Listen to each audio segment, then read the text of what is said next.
20 минут үзэгчтэй залуусын үзэл бодлоо чөлөөтэй илэрхийлдэг болсон зүүн мэтгэлцээ нэвтрүүлэг эхлэхэд бэлэн болсон байна. Өнөөдрийн мэтгэлцээний сэдэв бол дээрлэхэлтэд өртөх хэсэг нь хувь хүнээс хамаарна.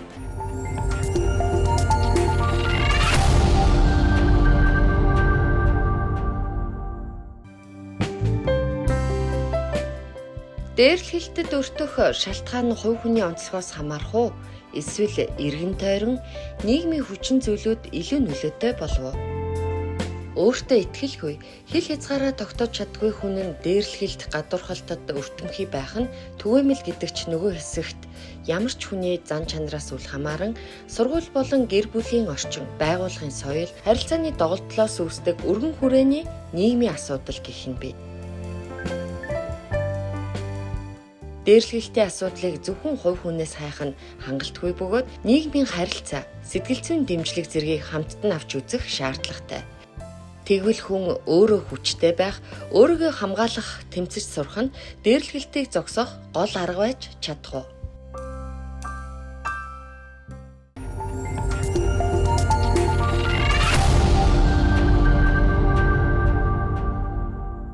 Сэдвийн танилцуулгыг хүлээн авлаа. Харин одоо оролцогчдыг танилцуулъя.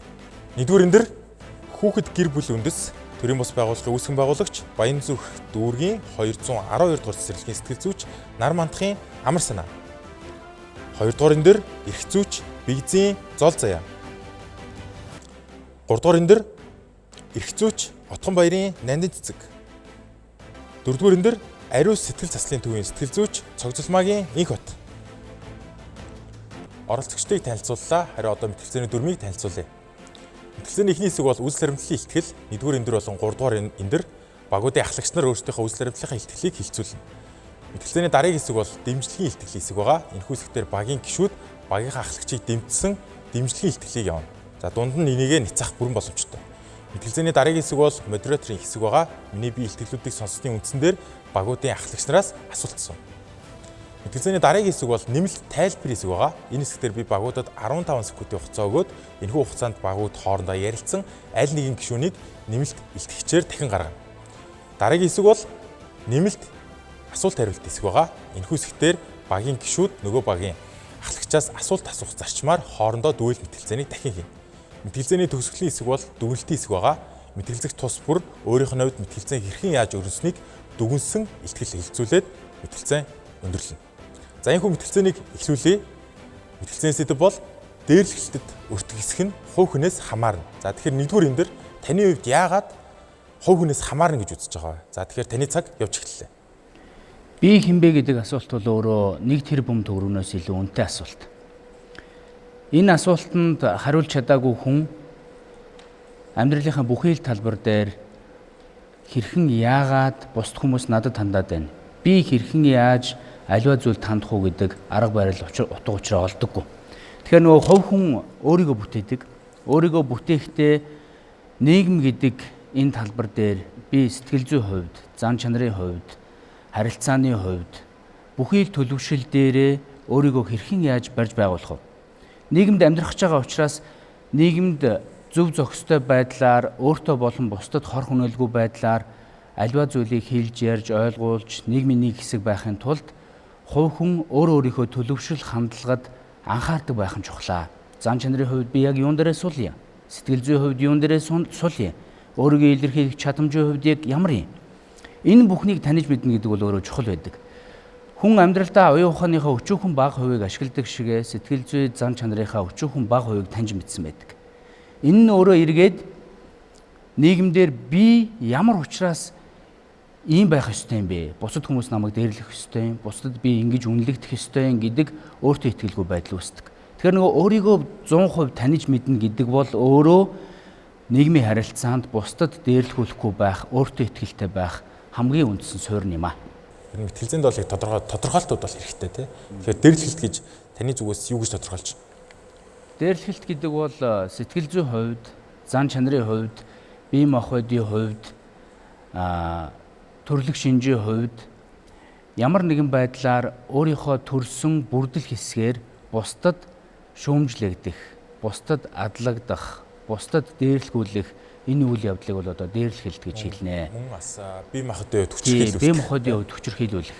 За дээрэс нь санхүүгийн хувьд, эдийн засгийн хувьд ямар нэгэн байдлаар хэн нэгнээс одоо дээрлэхүүлэх, өөрийнхөө хэрэгэлдэг зүйлүүдийг булаалгах энэ бүхэн бол нөгөө дээрлэх хэлтэндээ орно. Хүн өөрөө нийгмийн амьтан. Тэгэхээр нөгөө нийгэмдэр амьдарч байгаагийн хувьд өөрийнхөө бүхий л тал дээр өөрийнхөө бүрдэл хэсгийг хамгаалж өөрийгөө зөвөр төлөвшүүлнэ гэдэг бол өөрөө чухал байдаг л да. Тэгэхээр ийм төлөвшөл дутмаг хүмүүсийн хувьд дээрлэхэлтэд их өртдөг. Тэгэхээр мэтгэлцээнд хоёулаа нэг хүрээлэл гаргаад гоё эхэлчихэ. Тэгэхээр дээрлэхэлтэд хэдээс хэдэн насны хүүхдүүд голцоо одоо өртөж байна. Эсвэл зөвхөн хүүхэд гэлтгүү насан туршид хүртэл одоо энэ асуудалд орж ийн үү, яаж? За, сургуулийн орчинд бол өсвөр насныханд энэ асуудал нэлээдгүй байдаг. Яагаад вэ гэхээр өсвөр наснда бие хүний төлөвшөлд хүрж амжаагүй, дээрлэхүүлнэ гэдэг ямар үйл явц вэ гэдгийг мэдрээгүй, яг өөрийнхөө нөгөө нэг амьтны ухамсараар, эд ухамсараар явж идэг энэ үедээ дээрлэхэлтэнд илүү их хүртдэг ийм нөхцөл байдлууд анзаарагддаг. За баярлалаа. Нотлох багийн ахлагч, нэгдүгээр мэтгэлцэгчэд үйл баримтлалын ихтгэл бол нэлээд тодорхойлоо. Харин Ницах багаас дээрлэхэлт бол хувь хүнээс хамаардгүй маа, өөр зүйлээс хамаарах гэдэг тийм. Тэгэхээр таны хувьд юунаас хамаардаг гэж үзэж байна? За таны цаг явж эхэллээ. За сайн байна уу, та бүхэнд энэ өдрийн мэндийг хүргэе. За тэгэхээр 2025 оны 9 сарын 29-нд сэтгцийн эрүүл мэнд 2025 гэсэн хэлэлцүүлэг сэтгцийн эрүүл мэндээ хамгаалж амиа хорлолтоос урьдчилан сэргийлье гэсэн ийм сэдвийн дор зохион байгуулагдсан. За энэ сэдвээр юу ярилцсан бэ гэх юм бол Монгол улс дахь амиа хорлолтын тоон бүс нутагта 2 дугаар байранд бичигдэх хэмжээнд нөлөөлж байгаа гэсэн ийм харамсалтай тоо баримт гарсан байна. За үүн дотор 15-аас 19 нас буюу өсвөр насны хүүхдүүдийн нийт нас баралтын шалтгааны 23.6% нь амиа хорлолтоос одоо хамаарсан байна гэсэн ийм тоо баримт байгаа. За амиа хорлолтод хүргэж байгаа маш олон шалтгаан нөхцөл байгаа ч гэсэндээ түүн дотор өөрөө үеийнгийн дээрлэхэлт дарамт хамаарагдаж байгаа учраас үүнийг бид нэр маш том одоо бодлого зохицуулалтын хэмжээнд харах шаардлагатай гэдэг ийм санааг Ницахтлын зүгээс бол гаргаж байгаа. За ингээд бид нэр аргументуудыг дэвшүүлсэн. Бид нар нэгдүгээр аргументаар маргинал бүлэг гэсэн ийм аргументыг гаргаж байгаа. За тэгэхээр Монгол улсад бол ядуурал тэгш бус байдлаас үүдэлтэй маш олон сөрөг үр дагаврууд нийгэмдэр бий болж байгаагийн нэг жишээ нь өөрөө маргинал бүлэг.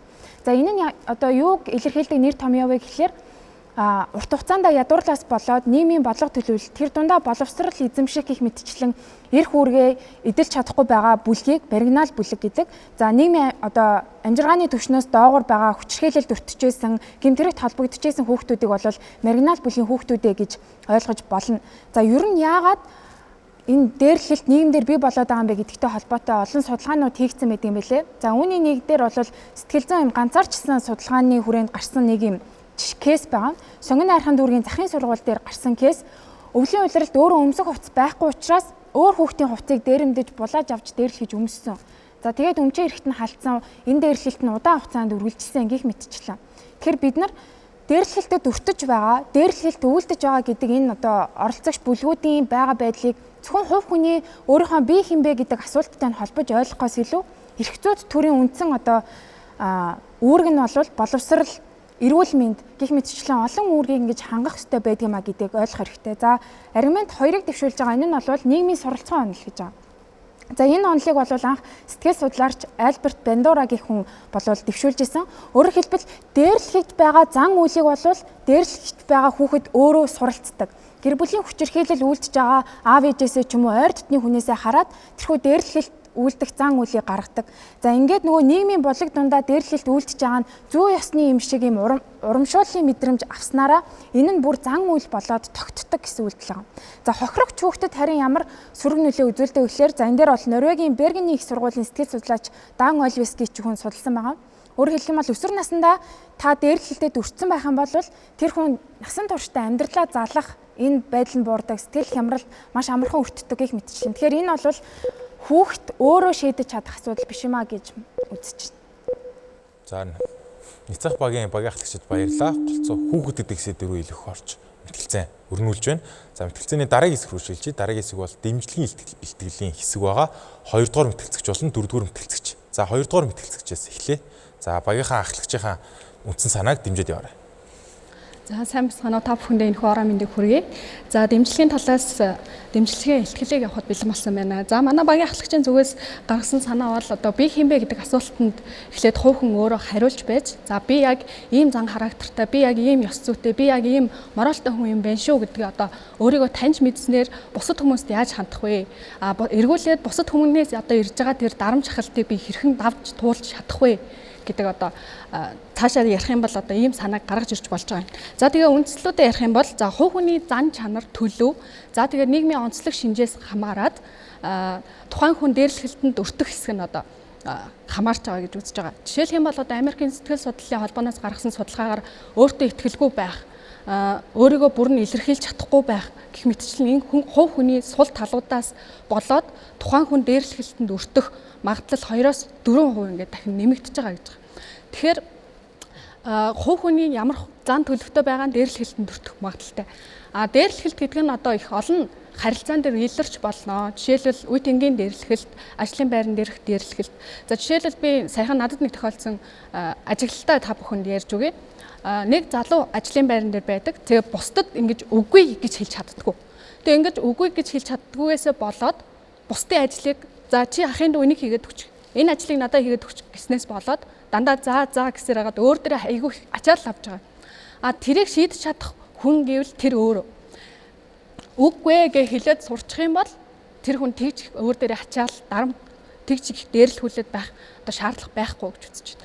За дараа нь хүний гадна төрөх ч гэсэн хүний одоо дээрлэхтийн үндсэн их шалтгаан болоод байна. ЮНЕСКОгийн 2020 оны судалгаа нь одоо цөөхөн хүний гадна төрхөөр нь одоо ялгуурласан ийм дээрлэхэл 40% одоо ингэ эзэлж гэнэ гэж байна. Тэгэхээр би тарган байгаа нь, би туранхай байгаа нь буюу одоо миний хувь хүний шинжээс хамаарат би дээрлэхэлд өртөх эрсдэлтэй болж байна гэж үзэж байна. За үүний дараагаар одоо нас, хүйс эсвэл би ингээд үндэс угсаа би хэрвээ зүгээр л би ингээд хувь хүн гэхдээ миний үндэс казак үндэстэй байх юм бол энэ маань эргээд над ингээд миний хувь хүнээс хамаарат энэ дээрлэхэлтэнд өртөх нэг хэлбэр болоод байгаа юм. 2 дугаар мэтгэлцэгчд баярлалаа. Таны цагийг түр үлдээчээ. Тэр одоо 4 дугаар мэтгэлцэгч багийн ахлагчийг санааг дэмжиж яваарай. За тэгэхээр сайн бацгаана бүгдэнд нь энэ өдрийн мэндийг хүргэе. За хувь хүн нь бус орчны сэтгэл зүйн орчин маань бас нэлээд чухал үүрэгтэй гэж харж байна манай талаас. За яа тэгэхээр хувь хүн нь сул харагдах гадна төрх нь ямар байгаагаас шалтгаалж байгаа юм бол хувь хүн нь өөрөө бас нөгөө талаараа хувь хүн өөрийгөө бүтээдэг юм бол асуулт маань юу байна вэ гэхээр хувь хүн өөрийгөө бүтээдэг юм уу аль эсвэл нийгмээсээ бүтээгддэг үү гэдэг нь эдгээр асуултуудыг би асуумаар байна. Болох уу? За болно. За хоёрдугаарт нь хувь хүн маань өөрийгөө бүтээх бус нийгмээсээ суралцдаг нь хамгийн чухал хэсэг. Яагаад тэгэхээр хувь хүн нь ямар байгаагаас үл шалтгаалаад тухайн орчин, тухайн байгууллагын соёл, тухайн бүлгийн сэтгэл зүйн орчин ямар байгаагаас шалтгаалаад тухайн хувь хүн нь тухайн орчиндөө дасан зохицох үйл явцад нь илүү чухал нөлөө үзүүлдэг. Хэрвээ тухайн соёл нь өөрөө дээрлэхэлттэй холбоотой, сэтгэл зүйн аюултай мэдрэмжүүдтэй байх юм бол хувь хүн нь дасан зохицохын асуудлууд, тухайн сэтгэл зүйн асуудлууд дээр илүү өртөх эрсдэл нэмэгддэг. Тийм болохоор хувь хүнийхээс бус харин нийгмийн соёл болон тухайн бүлгийнхаа тэр таатай уур амьсгалыг нь шийдэх шийдэл нь илүү чухлаа гэж манай талаас үзэж байна. За хоёрдугаарт нь хувь хүн нь сул талаас хамаарад дээрлэхэлтэнд өртөх хэсгийн 1-2% нэмэгддэг юм бол тухайн бүлгийн сэтгэл зүйн уур амьсгал болон аюулгүй орчныг нь бий болгочих юм бол тухайн хүүхэд дээрлэхэлтэнд өртөх эс өртгөөс үл шалтгаалаад тухайн бүлэг болон өөрийнхөө дээр дасан зохицлын асуудал дээр илүү фокуслах болохоор хувь хүндээ бус нийгмийн орчин, тухайн соёлын орчныг нь илүү тогтолцоогоор шийдэх асуудал нь илүү чухал гэж манай баг үзэж байна. За 4 дугаар мэтгэлцэгчд түр цагийг үлдээчээ. За 2 дугаар мэтгэлцэгч. За 4 дугаар мэтгэлцэгчийнхээ одоо асуултанд хариулъя. За илүү нийгмийн шинжтэй одоо нийгмийн ингээ бүтцээр нь өөрчлөё гэж яриад байгаа юм. За тэгэхээр одоо нийгэмд болж бүтэхгүй байгаа зүйл байна. Болж байгаа зүйл бас байна. Хувь хүн гэдэг нь одоо өөрөө нийгмийн бие хүн биш, хувь хүний талаар ярьж байна. Хувь хүний онцлог, хувь хүний өрмөц, зан чанар буюу одоо хувь хүн одоо энэ нийгмийг хувь хүн бүр одоо хамтдаа бид нар бүтээж байна. Тэгэхээр бид нар юуг хэлээд байна гэхээр дээрлэхэлтийг бол дэмжиж байгаа юм шиг. Гэхдээ энэ дээрлэхэлт гэдэг ойлголтыг бид нар юу гэж хүлээж авах юм? Энийг хэрхэн даван туулах вэ гэдэг ойлголттой хүн бүр байж ч бид нар тэр нийгмийг одоо тань 4-р мэтгэлцэгчийн одоо ярьж байгаа тэр эрүүл нийгмийг бид бүтээж чадах юм аа. Тэгэхээр манай байр суурь бол одоо дээрлэхэлтэнд өртөх хэсэг нь хувь хүний өөрөөс нь өөрийнх нь зан төлөвөөс бас тодорхой хэмжээгээр одоо хамаарч байна гэдэг байр суурьтай байна. Энэ агуулгаараа бид нар бол дээрлэхэлтийг дэмжээгүй эсвэл дээрлэхэлтийг зөв гэдэг байр суурьнаас тоглоогүй.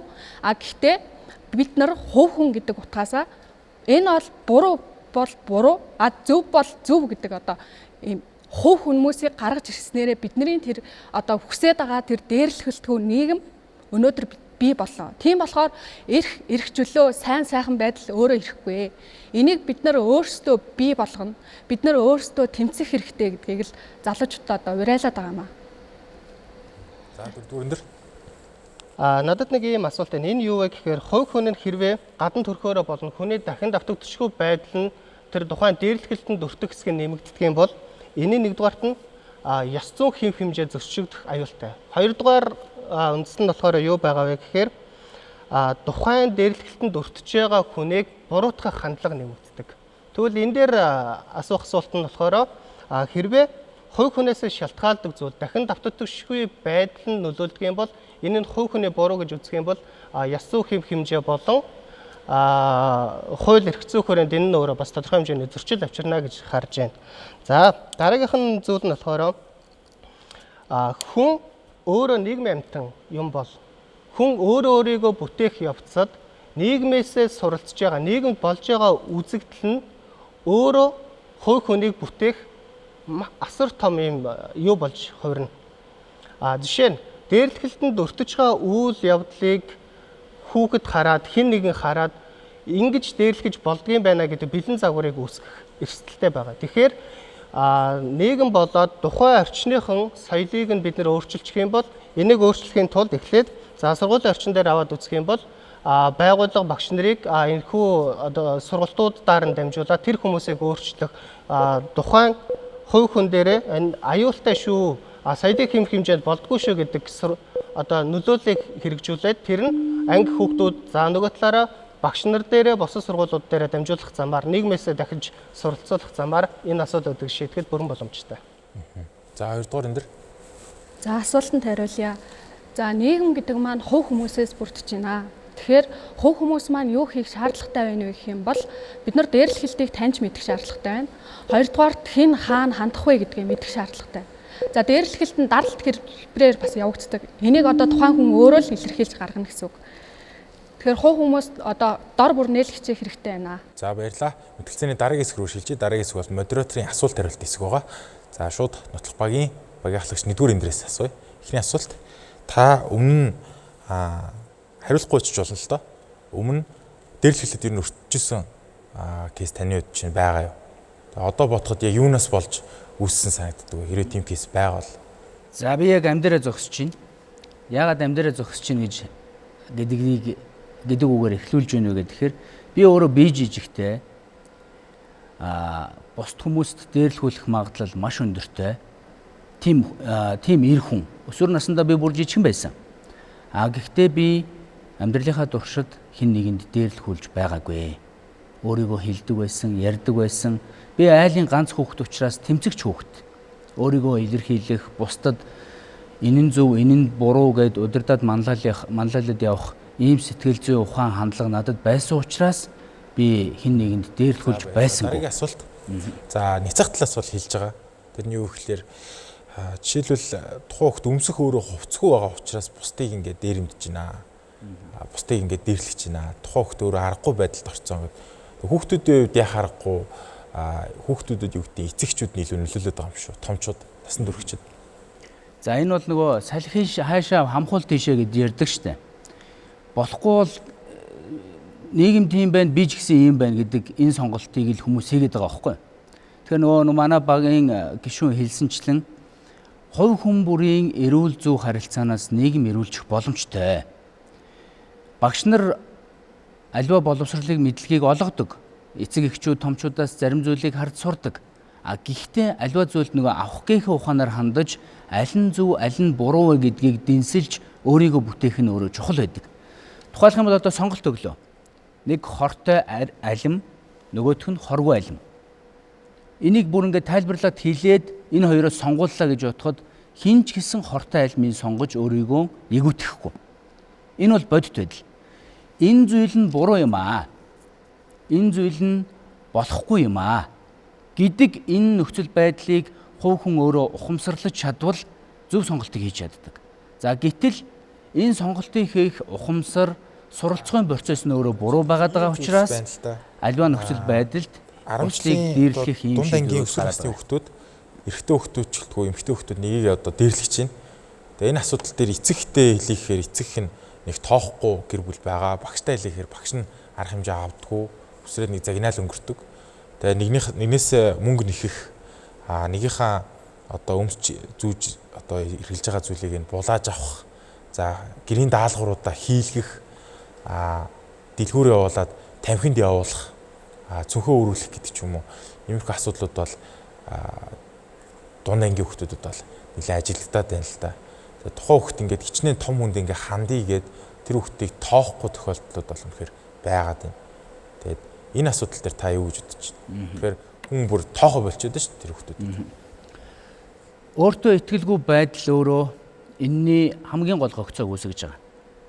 Хүн бусдын өмнө би чадахгүй, би явахгүй. Эннийг шийддэг, энэнийг хариуцдаг хүмүүс байгаа. Бүр болохгүй бол би тэрэнд ханднаа. Би нийгэмдэр бусадтай эргэтгэж амьдрах хэрэгтэй. Би жижиг байсан ч, тарган байсан ч, бүдүүн байсан ч, туранхай байсан ч, ямар ч байсан би бусадтай яг эргэтгэж амьдрах үүрэгтэй. Хүний эрх өөрөө хамрынх нь үзүүрээр хязгаарлагддаг. Тэр буусан зүйл бодож байна асуу. Магадгүй нэвтрүүлэг яг нөгөө дээрлэлд өртөж байгаа яг нөгөө нэг өсвөр насн дээр явж байгаа хүүхд үзэж байгааг бас үүсэхгүй шүү дээ. Тэр хүүхдийг өнөөдөр за энэ хүүхд ингээд надтай ингэж харьцаад байна гэд гэрийнхэндээ хэлэхэр тоохгүй шүү дээ. Багштай хэлэхэр тоохгүй. За тэгвэл тэр хүүхд ямар арга хэмжээ аваад хинээс тусалцаа авах боломжтой. Юуны түрүүнд сургуулийн нийгмийн ажилтан, за нийгмийн ажилтан сэтгэл зүйч, магадгүй хүүхдийн эрхийн байгууллагуудад хандах нь зүйтэй. Хүүхдийн эрхийн байгууллагуудад хүүхд эрхийн яаж хандах юм бол тэр хүүхд өргөдөл өгнө л дөө. Өөрөө биеэрээ амаараа хэлж болно, тэрийг тайлбарлаж болно, нөхцөл байдал бүх зүйлийг жишээтэй баримттайгаар үүсгээд түүнийг өгч болно. Ер нь бол хүн нийгэмдэр амьдрахдаа бусадтай эргэтгэж хуулийн хүрээнд амьдрах ийм үндсэн нөхцөл байгаа шүү дээ. За гэтэл энэ нөхцлөө зөрчүүлээд ингэж яваад байна гэдэг бол ямар ч хүнд байж болохгүй. Тэгэхээр байж болохгүй үзэгдлийн эсрэг тэрийг таг дараад дуугүй өнгөрөөд дуугүй байгаад ах нь буруу. Энэний эсрэг өөрийгөө илэрхийлж ямар нэг арга хэмжээ авах нь чухал. Дууссан байна. За дараагийн асуултыг Ницах багийн ахлагч 3 дугаар эндээс асууя. Хамгийн ихний асуулт танд өөрт чинь хувьд чинь ямар нэг асуудал үүслээ гэж бодоход энийг шийдэх ёстой хамгийн чухал үүргийг хүлээсэн хүн хэн бэ? Надад уу? За. Надад асуудал үүсэх юм бол би бол 18 наснд хүрсэн, эрх зүйн бүрэн чадамжтай юм итгээд байгаа. Тийм учраас асуудлыг хариуцах тэгэд нэгдүгürt би. Гэхдээ Ницах талын зүгээс хэвчлэн өсвөр насны хүүхэд 18 наснд хүрээгүй хүүхдүүдийн талаар ярьж байгаа гэж ойлгож байна. Гэтэ ер нь бол тухайн хүүхэд ч гэсэн заавал эрх зүйн чадамж гэлтгүүгээр өөрт нь ер нь асуудал үүсгэхэд өөрөө ер нь эхэлж шийдэх арга хэмжээ авах нь буруу гэж үзэж байгаа юм уу те? Үржид. Хүүхэд өөрөө шийдэх. Одоо ингэж үздэг л дээ 14 наснд хүрсэн хүүхэд жишээлх юм бол өөрийнхөө эрх үүрэг тохирсон хилцлээ зарим хилцлийг хийж болно. Гэхдээ хүүхдийн өөрийнх нь шийдэж чадахгүй асуудлууд шүү. Жишээлбэл хүчний тэнцвэргүй том биетэй хүүхэд дээрлэхэд байгаа, малгайг нь булааж өмсөд байгаа. Эсвэл далд хэлбэрээр хүүхдүүд найзлахгүй байгаа ч гэдэг юм уу те. Өөрөө шийдэж чадахгүй, яахаа мэдэхгүй, анханасаа хин нэгийг хэлж өгөөгүй. Тэр хүүхэд яагаад гэвэл анхудаа төрөөд амьдарч байгаа хүүхэд байгаа шүү дээ. Тэгэхээр ийм асуудлыг бид нар ялгаж салгаж ойлгох хэрэгтэй байх гэж үзсэн. Багийн ахлагч бол хэлсэн шүү дээ. За чинь өөрөөс нь том бит хүүхэд ингээд дээрлэхэд ийм байлаа гэж бодъё л доо. Эсвэл бүлгэрээ дээрлэж илаа. Тэгэх юм бол нийгмийн ажилтнтай хандаж болно гэж юм. Сэтгэл зүйчтэй хандаж болно гэж юм. Адаглаад эхлээд нэг эцэг ихтэй хэлэх ч юм уу те. Ядаж энэ үйлдэлийг тухайн хүүхэд эхлээд ч өөрөө мэдээж хийх нь ойлгомжтой асуудал өстэй. Энд дээр юу гэж бодож байна? Зүг. Тэгэхээр бид нар юу л да кейс болгоныг арай өөр онцлогоор нь ойлгож харах хэрэгтэй байна. Жишээлх юм бол Иргэн Бат тэ 14 настай Бат гэдэг хүүхэд жижигхэн биетэй хүүхдүүд дээрлэхэд байжээ. За Бат өөрийгөө таньж мэдээд би хинбэ гэдэг асуултыг өөртөө тавиад нийгмийн ажилтнаа ханджээ. Гэтэл тэнд болт гэдэг хүүхэд байл та. Тэр үнэхээр бидний ярьж байгааг сонссон ч гэсэндээ ойлгохгүй байгаа. Яагаад вэ гэхээр эцэг эхчүүд нь тэр хүүхдээ юусоо ярьж байгаагүй. өөрийгөө илэрхийлэх тийм мэдрэмж, ойлголт тэр хүүхдэд байхгүй. Тэгэхээр тэр хүүхдийг бид нар чи өөрөөсөө би юм бэ гэж асуу. Чи чадна. Чи нийгмийн ажилтнанд очиод хэл. Эсвэл ярьж чадахгүй хүүхдүүдийг бид нар яах юм. Тэгэхээр бид нар бүх юм өөр янз бүрийн бүлэгт тохирсон нийтлэг арга хэмжээг магадгүй төрөөс юм уу энэ өтгсөв байгаа хангалттай боломж байгаа эрх хэрэгжүүлэгч үүрэг хүлээгч нь бол авч хэрэгжүүлэх шаардлагатай гэж үзэж байна. За өөрчлөлтсөн хугацааг та ашигтайгаар ашиглаж болно. Минут 23 секунд төлсөн байна. За ажлын байран дээрх дээрлэлтийн талаар ярьж байна. Тэгэхээр энэ хүн бас хөдөлмөрийн харилцаанд орж байгаа ажлын байран дээр ажлын байрны тодорхойлолтод заагүй ажил үүргээ болвол би хийхгүй гэж хэлээд хийхгүй байх эрхтэй. Тэгээд энэ хүн тэгж чадахгүй байгаа юм бол үнэхээр тэр хүнээс өөрөөс нь хамаарч тэр хүний буруу гэж үзнэ. Гэхдээ бид нар Монгол улс бол хүүхдийн эрхийн конвенцэд нэгдсэн ийм улс орн байгаа. Эцэг эхчүүд бол үндсэн хуулиараа үр хүүхдээ асран хүмүүжүүлэх юм журамт үүрэг хүлээдэг ч гэсэндээ төрийн үүрэг энд байгаа гэдгийг бид нар мартаж болохгүй. За хоёрдугаар гэх юм бол одоо энэ дээрлэлтийг бий болгоод байгаа нэг зан үйл нь бол түрэмгийллийн шалтгаан гэж үзээд байгаа юм л та. Түрэмгийллийн зан авир яагаад бий болд юм бэ гэхээр хүүхэд нөгөө хайрлуулах, хооллох, хувцлах гэх мэтчлэн энэ хэрэгцээг авч чадахгүй байгаа учраас түрэмгийн зан чанар хүүхдээс гарч ирдэг. Тэгэхээр тэнд байгаа 10 хүүхдийн 8 нь өөрийгөө таньж мэдээд өөрийгөө хамгаалах арга хэмжээ авч чадлаа гэж бодоход хоёр нь ямар нэг шалтгаанаар өөрийгөө хамгаалах арга хэмжээ авч чадахгүй. Тэгэхээр түрэмгийлэгч хүүхэд, дээрлэгч хүүхэд байсаар байгаа тохиолдолд тэнд дээрлэхүүлэх хин нэг хүүхэд гарч ирсэ байх учраас бид нар тэнд ямар бодлого хэрэгжүүлэх вэ гэдгийг анхаарах хэрэгтэй. За одоо манай улсад зөрчлийн тухай хуулиар зохицуулж байгаа юм байна л да. Зөрчлийн тухай хууль дээр юу гэж үздэг гэхээр хүүхэд дээрлэхүүлээд бүр суралцаж чадхаа болцсон байх юм бол нийгмийн ажилтан багш нь хариуцлага хүлээнэ гэдэг. Гэтэ энэ дээр ёс зүйн ямар нэг санкт байхгүй байгаа юм шүү гэдэг асуултыг тавьж болох байх гэж бодож байна. За баярлалаа. Ницах багийн ахлагч бас миний асуултанд их товч тодорхой ойлгомжтой хариулсан гэж үзэж байна. За мэтгэлцээний дараагийн хэсэг рүү шийдье. Тайлбар хэсэг. Багуудад 15 секундын хугацаагийн хоорондоо ярилцсан аль илтгэгч нь нэмэлтээр гарах уу гэдгийг өөрсдөө шийднэ. За цаг явж эхэллээ. Бидний шийдлийн гол агуулга бол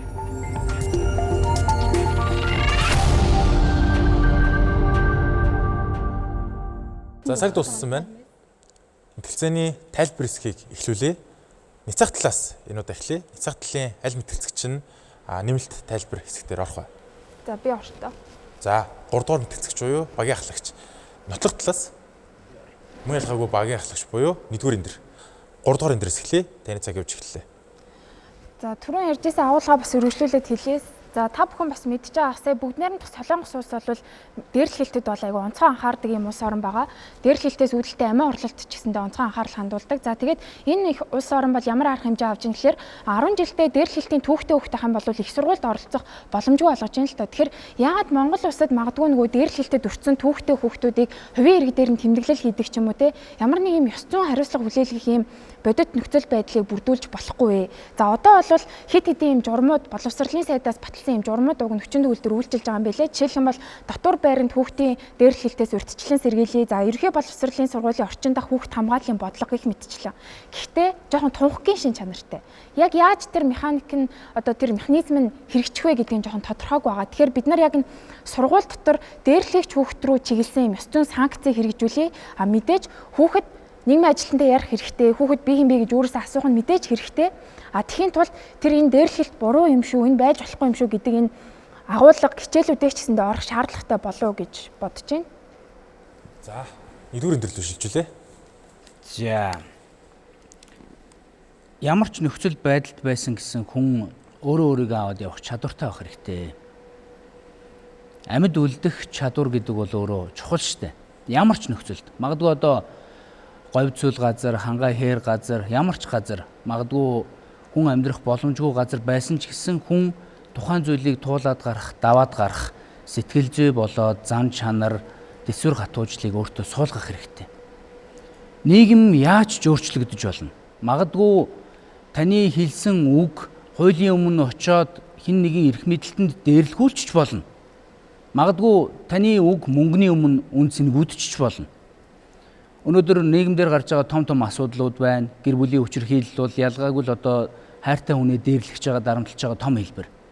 Энэ бүх нөхцөл байдлыг анзаарахад, ажиглахад та хилээд, яриад, хийгээд, үйлдээд энэ бүхэн чинь хүчин мөксдөж магадгүй. Эрх мэдэлтэй мөнгөтэй хүмүүс яаж шийдэж магадгүй.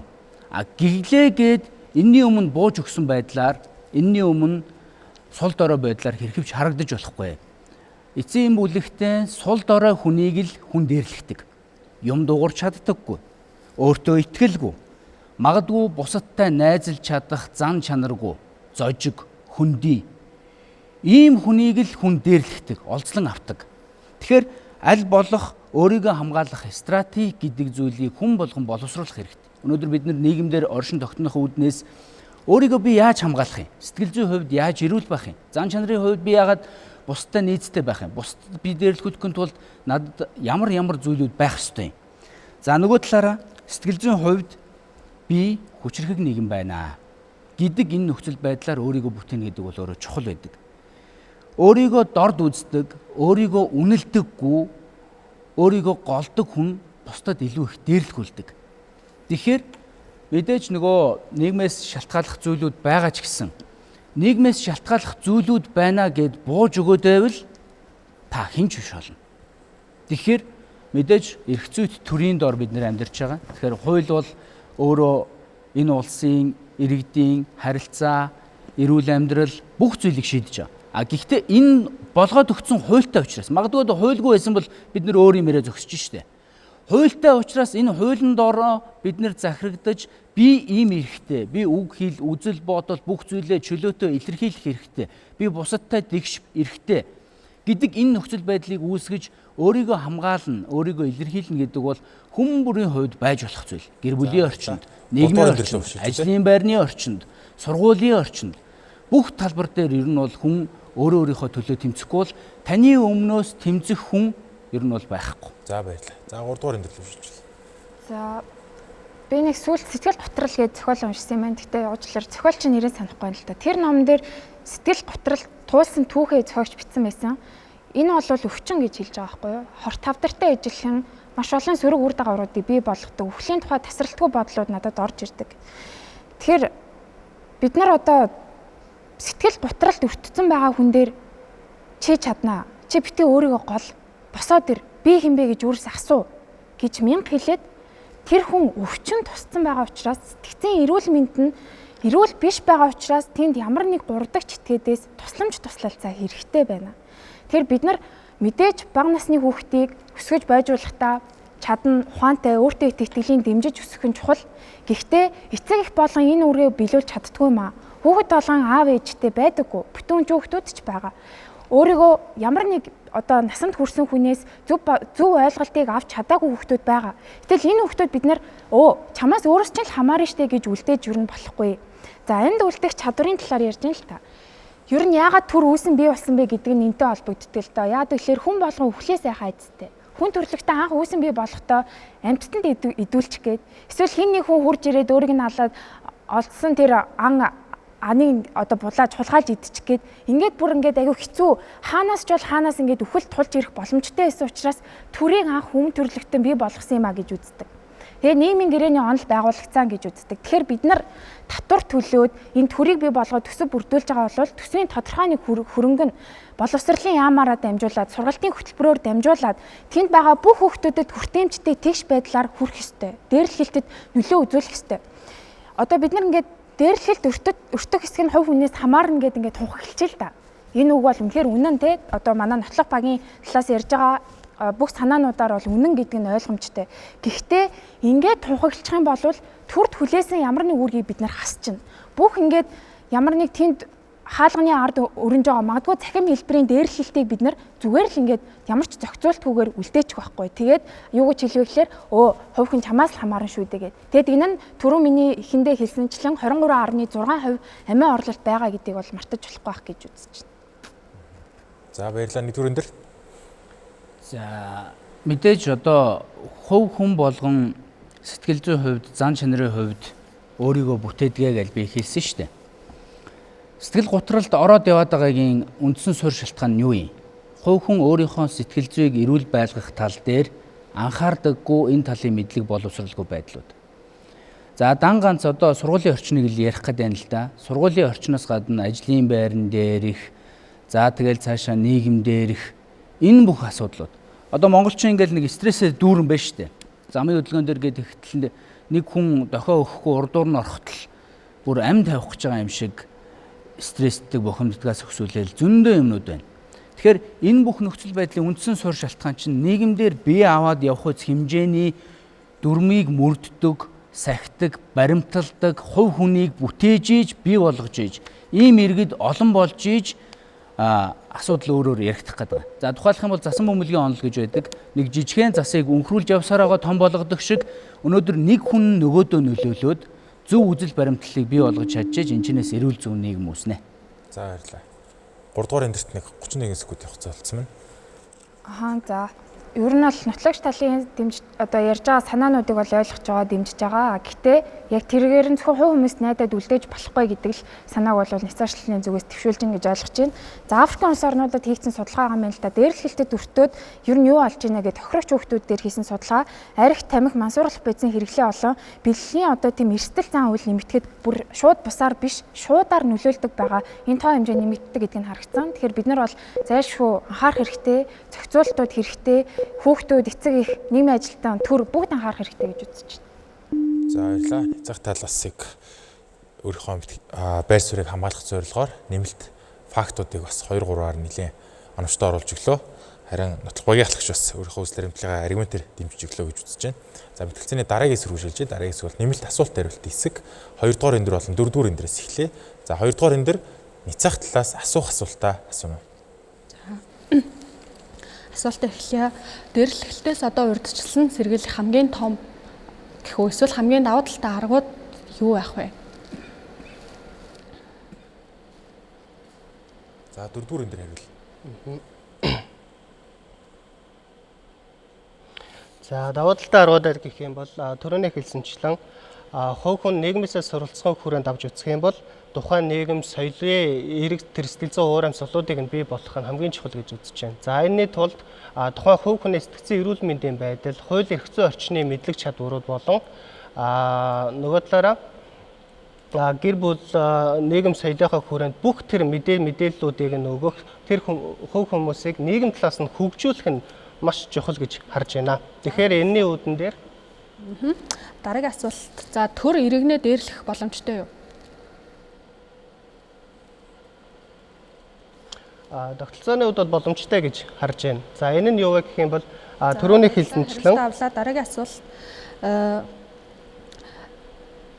Дээрлэхэл далд хэлбэрээр одоо явагдах боломжтой. Тэгэхээр энэ далд хэлбэрийн дээрлэхэлтийг одоо яаж ил гаргах вэ? Тэрийг одоо хэн илрүүлэх вэ? Хэн одоо арга хэмжээ авах уу гэдэг дээр хариултаа.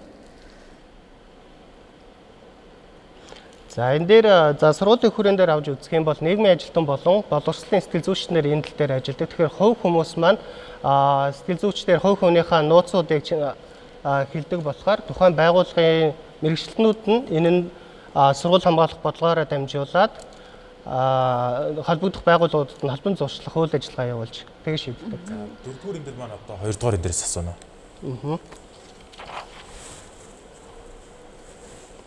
За хувь хүний талаас нь байх юм бол хувь хүн хаанаас суралцдаг вэ? Хувь хүн өөрийгөө бүтээдэггүй адилсвал нийгмээсээ суралцдаг вэ? Хувь хүнийг за судлаачид бол янз үзсэн байдаг. За миний хувьд болохоор одоо наран гэрэл багш ярьж байсан юм. Хэрвээ чи ингээд нийгмээс суралцж болно. Дээрээс нь чи үнэхээр одоо нийгмээс сурч би ийм хүн байхгүй шүү гэдэг байдлаар одоо нийгмийнхаа эсрэг хүн болж хүмүүжиж чадна. Дээрээс нь одоо ёс зүйн үйлдэлийг хараад чи би ийм хүн болохгүй шүү гэдээ одоо ёс зүйтэй байж болно. Хүн одоо суралцахын хувьд бол 2-3 зүйлээс суралцж байна. Баярлалаа. Дараагийн асуулт нь хувь хүн нь одоо хувь хүн одоо дээрлэлтэнд өртөж байгаа байдал нь хувь хүнээс хамаарах юм бол хохирогчийг буруутгах нь зөв үү? Хохирогчийг зарим тохиолдолд буруутгах болно. Яагаад тэгэхээр одоо танхаарах гэдэг үг. Дараагийн асуулт нь хууль эрх зүйн хүрээнд энэ нь боломжтой юу? Хувь хүнийг хууль эрх зүйн хүрээнд гэхээс илүү одоо хуулийн тохиолдлууд байна л да. Тухайн үнийг доромжилж хил амаар доромжлох эсвэл ингээ янзын үндсэн байдлаар өдөж жагаад нөгөө хүндээ зодуулцдаг. Тэгэхээр энийг болохоор танхаарах гэж хууль зүйн үзээд байгаа. За 4 дугаар эндэр маань дахиад асуулт сууж болно. Хоёроос. За дараагийн нэг асуулт. Хүүхэд насанд хүрээгүй байх үедээ энэ төрлийн бүрэн мэдлэг чадваруудыг эзэмших болоогүй байгаа. За хоёрдугаарт нь болохоор амьд гарах чадваруудыг бас эзэмших бүрэн болоогүй байгаа. Тэгвэл амьд гарах чадварыг бид нар хинээсээ суралцдаг. Хувь хүнийг нь амьд гараарэ гэж орхихон зүйтэй юу? Аль эсвэл тэр нийгэм тогтолцооныхаа асуудлуудыг шийдчих юм бол тухайн хүн амьд гарах чадварт нь бэлэн болох нь чухал. Аль нь бэ? За нийгмийн тогтолцооны асуудлыг бол шийдэх нь чухлаа. Гэхдээ өнөөдрийн шийдлийг хүрээнд тэр дээрлэхэлтэнд яг өртөөд байгаа хувь хүнээс хамаарч байгаа мó хамаарахгүй байгаа мó гэдэг асуудлыг ярьж байгаа. Тэгэхээр дээрлэхэлтэнд өртөөд байгаа нь бол хувь хүнээс одоо хамаарч байгаа. Харин энэ хамаарад байгаа энэ дээрлэхэлтийн асуудлыг харин тогтолцоогоор авч хилцэж шийдъя л гэдэг асуудлыг яриад байгаа. Энэ бол дараагийн асуудал. За хоёрдугаар энэ дээр манаас асуулт суугаад үлдэж болно. Хариулахад 9 секунд угаасаа байгаа мэн. За хоёрдугаар энэ. За ядуурлаас хувь хүн өөрөө хичээгээд гарах боломжтой юу? Боломжтой. За баярлалаа. За нэмэлт асуулт хариулт хэсэг маань үргэлжилж байна. Харин одоо 1-р эндэр болон 3-р эндрийн хооронд. За Няцаатлын 3-р эндэр маань нотлох талаас асуух асуулт байна уу? За ер нь нийгэмдэр ажилгүйдлээс болоод ядуурл үүсэж байгаа бол ажлын байр бий болгох нь хувь хүний үүрэг өөр хин нэгний үүрэг байт юм болов? Хуваараа бизнес хийж байгаа, хуваараа амжилттай яваа маш олон хүмүүс байгаа. Тэгэхээр хариулт хангалттай байх гэж бодож байна. За жишээлбэл нөгөө дээрлэхэлтийн үед нөгөө өмчөө ирэхэд халдаад идэг л да. Жишээ нэг хүүхэд малгайтай байгаагаас болоод малгайгаа булаалгачлаа. Мөнгөтэй байгаагаас болоод мөнгөө булаалгачлаа. Яг тэр булаалгасан тэр тохиолдлын тэр дээрлэхэлтийн хувьд яг тэр хүн өөрийнхөө мөнгөтэй байгаагаас болоод дээрлэхэлтэд өртсөн гэж үзэх үү? Хувь хүн сул доройгоосоо болоод альва зүйлд эрсдлийг авж байгаа бол тэр хувь хүн өөрөө тухайн асуудал дээр өөрийгөө илүү хүчрхэг байлгах хэрэгтэй. Нэг булаалгаж болно, хоёр булаалгаж болно, гурав дахь бол болохгүй гэдэг энэ нөхцөл байдлыг хувь хүн өөрөө үүсгэх нь чухал л да. Тэгээд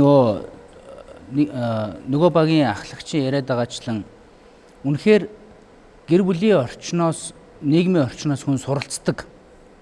Гэхдээ бодит хариултууд байна. Аригчны хүүхэд аригчин болдоггүй. Хүчирхийлэгчийн хүүхэд хүчирхийлэгч болдоггүй. Би багаасаа аав маань арх уудаг байсан учраас би архийг үзэн яддаг. Одоо амсдаггүй гэдэг ийм хандлагатай хүмүүс байна.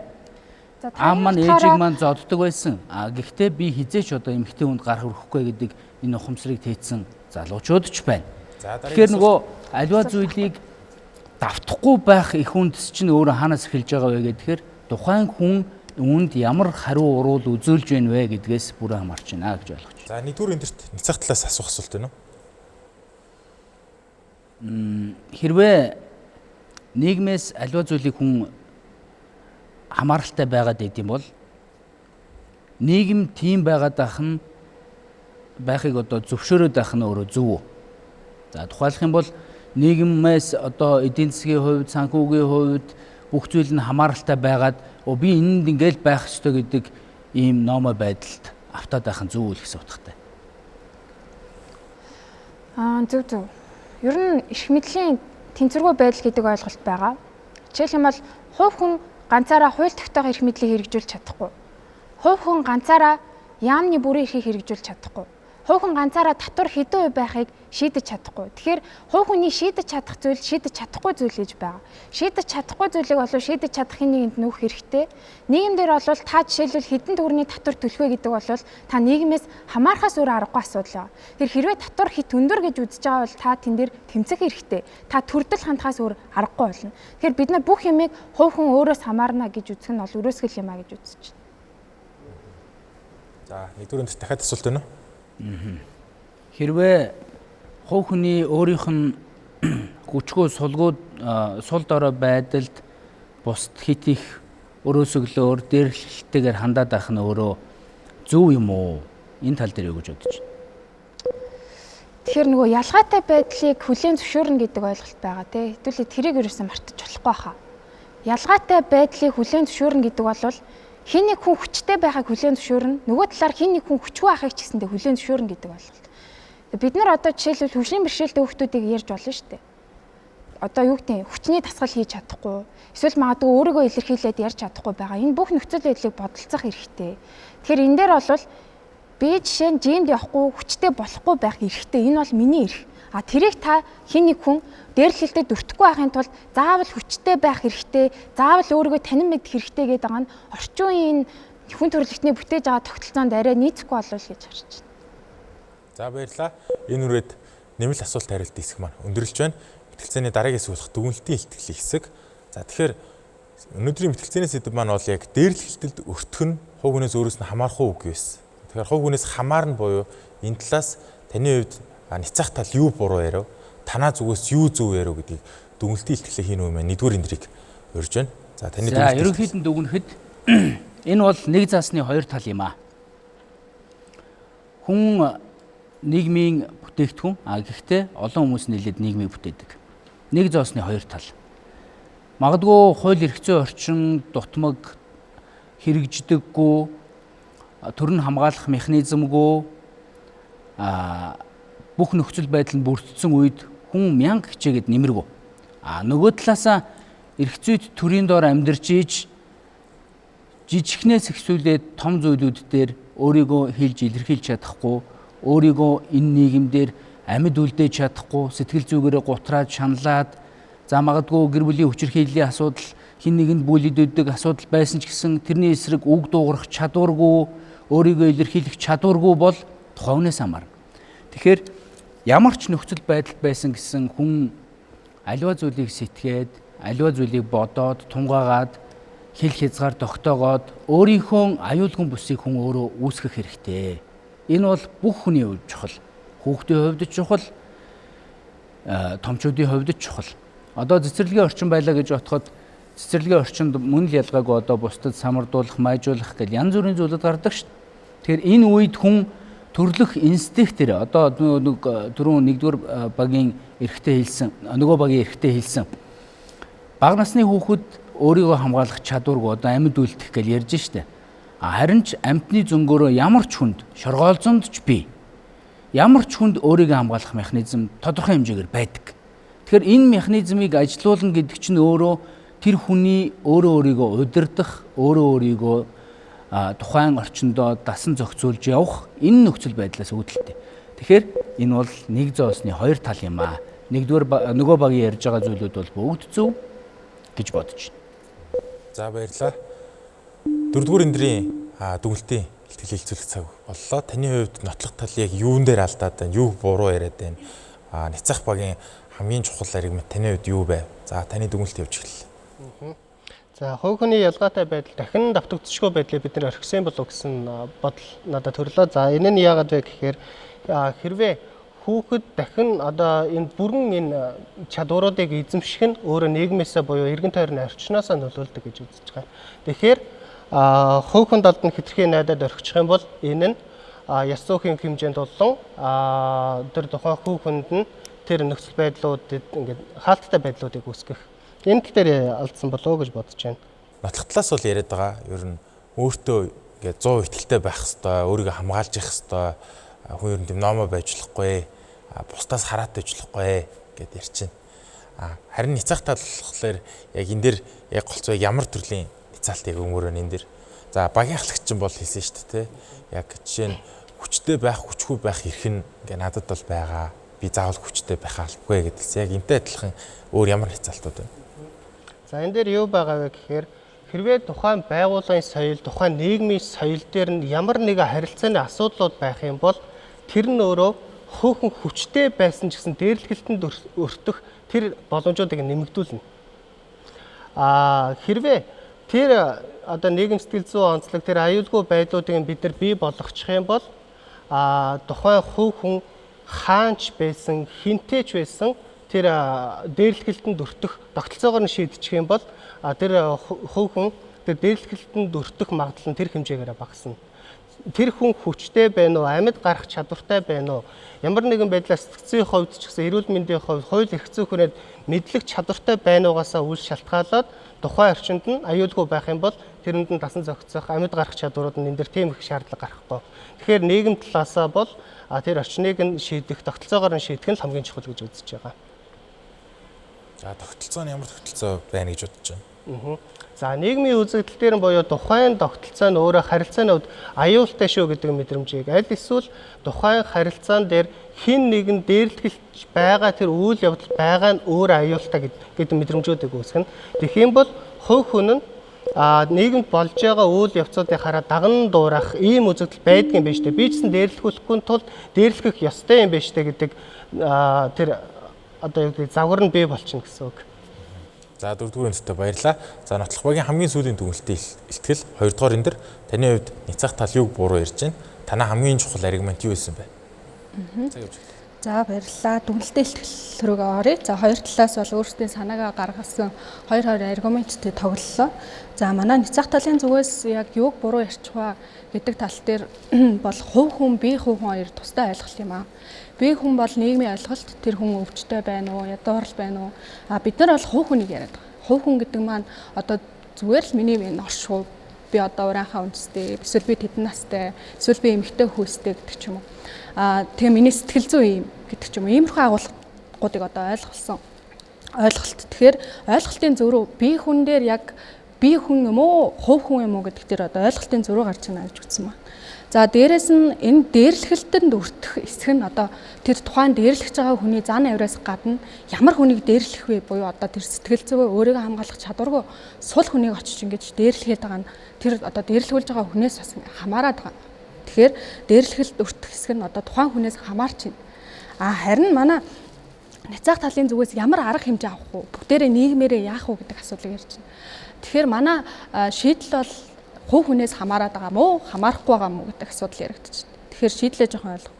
Гэхдээ ярьж байгаа агуулгуудыг бол хүлээн зөвшөөрч дэмжиж байгаа. Гэхдээ төр ямар арга хэмжээ авах уу, нийгмээрээ ямар байх уу гэдэг маань бол дараагийн хоёр дахь асуудал гэж харж байгаа. За тэгээд дээрэс нь одоо бид нар бол хүчтэй бай. Эсвэл чи ингээд дээрлэхэлтэнд өртөд байгаа юм бол ингээд өөрийгөө ингээд 100% итгэлтэй бай гэж бол хэлээгүй. Харин энэ өөртөө итгэлгүй байгаа хүмүүс чинь өөрийгөө сул илэрхийлээд байгаа хүмүүс чинь харин нийгэмд одоо тэр дээрлэхэлтэнд өртөөд ээ шүү. Тэгэхээр энэ ингээд би одоо ингээ өөрийгөө илэрхийлж чадахгүй номоо байгаа маань намайг дээрлэхэлтэнд өртүүлээд шүү. Тэгэхээр энэ ингээд хувь хүн надаас хамаарат ээ шүү гэдэг асуудлыг ингэж ойлголтыг гаргаж ирж байгаа юм аа. Тэгэхээр бүгдээрээ нэгнээ дээрлэхгүй ёс зүйтэй нөгөө талаас үнэхээр болохгүй байгаа бол болохгүй байна. Зөв зүйлийг зөв гэдэг дэмждэг иргэд болцгоё л гэж. За нотлох талдаа баярлалаа. Мэтгэлцээний сүүлийн дүгнэлт 3 дугаар энэ дэр. За нотлох талдаа баярлалаа. За манай нотлох талын дүгнэлтийн илтгэлээр бас няцаах талаас зарим нэг санааг тодруулж хэлэх юм бол манай аргументаараа гаргаж ирсэн ялгаа юу ирсэн бэ гэхээр дээрлэхэлд үйлдэлж байгаа хүүхэд бол нөгөө нийгмийн суралцсан онолоор тэр дээрлэхэлтийн зан үйлийг суралцаж аваад гаргадаг юм байна гэдэг юм санаа гаргахыг зорьсон. Энэ байдлаараа дээрлэхэлд үйлдэлж байгаа хүүхдээс өөрөөс нь хамаарж байгаа буюу хохирогч хүүхдийн ямар нэг зан үйлийг суралцаад байгаа эсвэл ямар нэг өөрийнхөө одоо өөрийн төрөмгөлөөс болоод ч юм уу хохирсон тийм зүйл байхгүй дээрлэгч хүүхдээс хамаарж байгаа гэдэг нэг агуулгыг төвшүүлж байгаа. За хоёрдугаар гэх юм бол дээрлэгч хүүхэд дээрлэхэлтэд үйлдэж яхад ажиглагч хүүхэд гэж бас байдаг. Тэнд ингээд тэр дээрлэхэлтийг мэдсээр байгаа хэрнээ юу ч хийхгүй дээрлэхэлд оролцохчгүй хинт чилэхгүй хэнийг ч өмөрөхгүй хүүхдүүд гэж байгаа. Энэ нь бүр нийгмийн бүлэг тэр нэг тухайн ангид жишээлх юм бол хэд хэдэн хүүхдүүд байдаг. Энэ хүүхдүүд юу ч хийхгүй байгаа учраас тэр хувь хүн дээрлэхүүлэл үлдэнэ. Тэр энэ бол зөвхөн тэр дээрлэхүүлээд байгаа хувь хүн сул дорой хүүхдээс гэхээс илүүтэй дээрлэгч байгаа хүн, дээрлэлтийг ажиглаж байгаа хүмүүс гэх мэтлэн бусад бүлгүүдээс бас хамаарж байгаа юм шүү гэдгийг бас хэлхийг зорж байна. За тэгээд ядуурлаас хувь хүн гарах боломжтой юу, хичээж гарах боломжтой юу гэсэн асуултыг тавьж исэн. Боломжтой. Гэтэ сүүлийн жилүүдэд бид нар ядуурлыг шууд үзэн ядтай ийм хандлага гарч байгаа юм болов уу гэж харж байна. Хувь хүнтэй шууд холбогддог, залхууралтай холбож ойлгодог. Гэхдээ ядуурлаас гарахад хэд хэд өвчин зүйл байгаа гэдгийг анхаарах хэрэгтэй. Хэрвээ тэр хүн хүүхдийг ядуу айлд түрхт нь боловсрал эзэмших тийш хүртээмжтэй нөхцөл байдал тэр улс оронд байгаагүй бол ядуурлаасаа гарч чадахгүй. Боловсрал эзэмшээд гараад ирэхэд нь орчих ажлын байр нь хангалттай тоо хүртээмжтэй байхгүй бол бас л ялгаагүй ядуурлаасаа гарч чадахгүй. Тэр хүн 1000 хичээгээд 1000 ном уншин уу 100000 ном уншин уу хамаагүй болно. Тэгэхээр энэ ядуурл гэдэг ойлголтын дээр ч гэсэндээ дээрлэлт гэдэг ойлголтын дээр ч гэсэндээ хувь хүнээс өөрөөс нь хичнээн хүсэж ч хамаарч чадахгүй олон нөхцөл байдал байгаа учраас хувь хүнээс биш өөр бусад одоо оролцогч талуудаас хамаатай юм а гэдэг дээр үзэл баримтлал илэрхийллээ. За маш ойлгомжтой хүчтэй дүгнэлтийн илтгэл байлаа.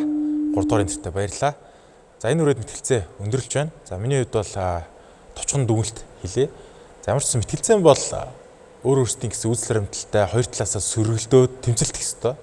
Та дөрвийн хувьд бол яг мэтгэлцээ эхэндээ бол яг мэтгэлцээ шиг бол байсан. Сүүл рүүгээ яг нөгөө талынхаа яриаг дэмжээ, нөгөө тал руугаа баг ингээ ороо явчлаа. Тэгэхээр аль болох юу гэдэг өөрийнхөө байр суурийг хамгаалаад үгүй штэ тий хувь хүн өөрөөс нь илүү хамаарна гэдгээ илүү баримт факттай ярьсан бол илүү бас дээр байсан юм болоо гэж бодлоо. Мэтгэлцэн бол мэдээж баримт факт гэдэг зүйлийг бас нэлийг шаарддаг. Гэхдээ мэдээж сэдвээ бас ойлгомжтой айл аль нь тайлбарсан гэж миний хувьд бол үзэж байна. За ямар ч гэсэн үзэгч та бас юу гэж бодож байна? Хувь хүн дээрлэхэд одоо өртөж байгаа нь тэр үнээс шалтгаалж гин үү? Эсвэл орчноос шалтгаалж гин үү? Эсвэл өөр бусад хүчин зүйлс бас байна уу? За тэгэхээр анхаарал хандсанд баярлалаа. Зөв мэтгэлцэн байна.